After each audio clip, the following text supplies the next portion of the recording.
Scaffolding है, ये एक ऐसा टेम्पोररी मचान है जिसके जो आदमी और मटेरियल के लिए बनता है, लेकिन मटेरियल पर ध्यान अधिक दिया जाता है। जो मटेरियल ओवरलोडिंग ना हो तो उसको स्कैफोल्डिंग बोला जाता है। स्कैफोल्डिंग में क्या क्या खतरा है? सबसे पहले तो स्कैफोल्डिंग कोलैप्स होने का खतरा होता है। उससे बचाने के लिए किसी भी स्ट्रक्चर या बिल्डिंग में उसको टाई अप कर दिया जाता है।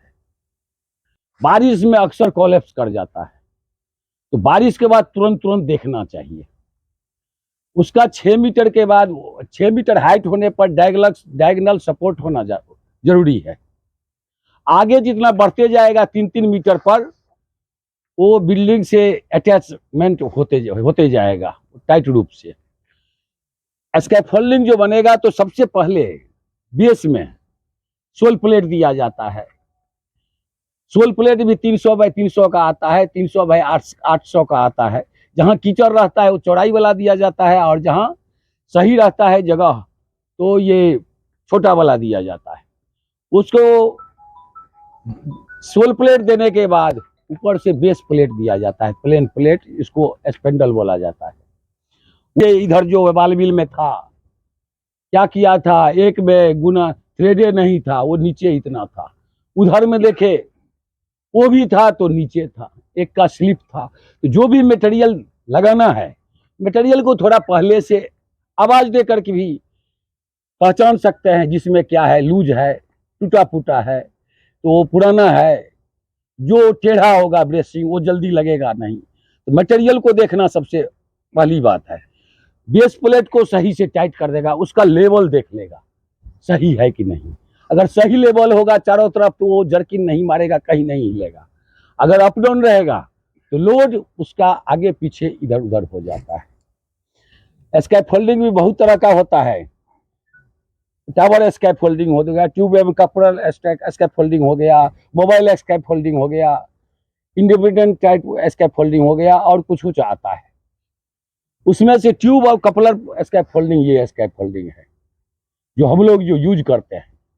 कपलर जो को बोला जाता है, कप जैसे होता है ना, कप को जो टाइट किया जाता है वो सही तरीका से टाइट होना भी जरूरी है। डिजाइन के मुताबिक 6-7 तरह का होता है, और लोड के मुताबिक 3 तरह का होता है, लाइट ड्यूटी, मीडियम ड्यूटी और हैवी ड्यूटी। तो ये मीडियम में लगभग आता है। तो स्कैफोल्डिंग को बनाने में जो है तो सावधानी, जो ट्रेंड पर्सन है वही बनाएगा। उसमें क्या क्या खतरा है, तो हाँ, आगे जो है फिर भी सपोर्टिंग लगेगा। आगे बढ़ते जो जाएगा, एक स्कैफोल्डिंग अगर दूसरा में, जैसे कॉलम है, कॉलम के बाद या गैप है, गैप के बाद फिर दूसरा स्कैफोल्डिंग है, तो बीच में अटैच कर देना जरूरी है। अगर ऐसा नहीं है तो अटैच नहीं करेगा, लेकिन बिल्डिंग में जहां तक जाएगा ऊपर जहां कॉलम है उसको अटैचमेंट कर देगा, सही से टाइट कर देगा, जो कोलैप्स होने का खतरा से दूर हो जाएगा। स्कैफोल्डिंग में क्या है, तो सबसे पहले रास्ता भी सही देखना जरूरी है। जहां 90 डिग्री है उसमें फॉल रेस्टर लगाना जरूरी है। रोप ग्रिप फॉल रेस्टर आता है, लाइफ लाइन बंधा हुआ रहता है, उसके सेफ्टी बेल्ट लगा करके ऐसे करके वो चढ़ता है। आदमी जो सीढ़ी पर चढ़ता है 90 डिग्री में, वो 3 जगह टच करना जरूरी है। जैसे बीच में हो गया तो फॉल रेस्टर लगेगा, पैर एक जगह रहेगा। ये हाथ जो सेफ्टी बेल्ट का भी, जैसे आदमी का हाथ 2 होता है, सेफ्टी बेल्ट का हाथ भी 2 होता है। तो हम लोग जो चढ़ते हैं तो चढ़ने में क्या है, एक पकड़ते हैं तब न दूसरा छोड़ते हैं, वही सेफ्टी बेल्ट में भी होता है। सेफ्टी बेल्ट कहीं भी एंकरिंग करने के बाद दोनों नहीं खोलना है। आदमी को देखता हूं क्या करता है, एक हुक लगाता है इसे करके, उसी हुक में दूसरा घुसा देता है, तब हुआ एक लगा दे तो आप फेल कर जाएगा। दूसरा बात है, एक खोलेगा लगा देगा तब दूसरा पिछले वाला, ऐसे उलट फेर उलट, जैसे हाथ होता है वैसे स्कैफोल्डिंग को खोलना और लगाना जरूरी है। आदमी को गिरने का खतरा होता है, और स्कैफोल्डिंग पर जो चढ़ा जाता है एक ही आदमी चढ़ेगा, जब तक वो नहीं पहुंच जाएगा तब तक दूसरा आदमी नहीं चढ़ेगा। ऊपर में मटेरियल ले जाएगा, जब ये आदमी के हाइट से अधिक हो जाएगा, मेन हाइट से ऊपर, तो मटेरियल उसको रस्सी से लिया जाता है, रोप पुल्ली से लिया जाता है। आदमी को गिरने से बचाने के लिए तो सेफ्टी बेल्ट मेन जरूरी है। उसमें क्या है तो मिड रेल, टॉप रेल वो सब लगा हुआ रहना चाहिए, तो आदमी नहीं गिरेगा। और गिरेगा तो जाली ओपनिंग होगा, तो डबल जाली लगाना जरूरी है। अगर पूरा वो स्कैफोल्डिंग में जितना चौड़ाई है पूरा जाली लग जाए तो और अच्छा बात है। आदमी के ऊपर मटेरियल गिरने का खतरा है, लूज मटेरियल नहीं रहेगा और रस्सी से पहुंचाएगा तो वो भी सुलभ हो जाएगा। प्लेटफॉर्म ओपनिंग नहीं होना चाहिए। अब आप 2 जाली दे रहे हैं या 3 जाली दे रहे हैं, तो जाली यहाँ है तो यहीं पर हैंडलिंग कवर हो जाना चाहिए।